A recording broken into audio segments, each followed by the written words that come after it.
Am I the a-hole for buying first-class tickets and leaving my in-laws to rot and coach? Okay, so here's the story. I'm a big guy. In fact, I was an NCAA Division II tight end. For non-Americans, think of the size of rugby players. For non-sports people, I'm a big dude. Not to mention my poor knees are shot and I have a bad lower back. Then factor in that I travel by plane often for work. My job reimburses for flights, but they only pay for a basic seat. Any upgrades come out of pocket. Thankfully, I make a decent enough living that most of the time I spring for an upgrade to economy comfort or even business class. If I have enough points, or the flight is cheap enough, I spring for first class, but only if it's a longer haul flight. If it's a regional flight, I just suck it up, save the cash and sit in economy. Okay, so here's the story. My in-laws invited me and my girlfriend Diana on a trip. We paid our own way, FYI. The trip would be 7 hours, so I told my girlfriend and in-laws that I paid for an upgrade to business class. They were cool with it.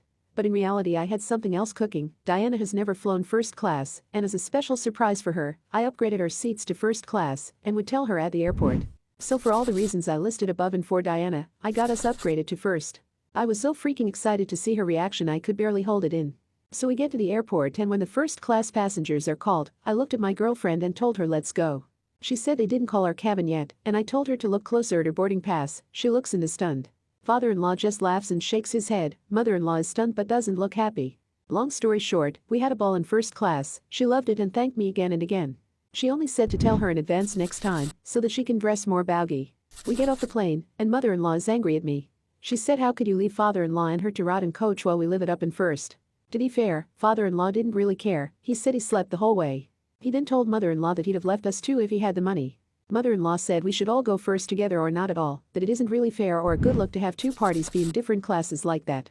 I said we were originally in business. She said there's a world of difference between business and first class. She said I could have at least sprung for economy comfort or business class for everyone, rather than be selfish. I talked with Diana afterward, and she said that while she enjoyed the surprise, she said that maybe I should have saved it for a private trip for the two of us, rather than with her parents. I still don't think it's a big deal, but I've been wrong in the past. So am I the a-hole? P.S.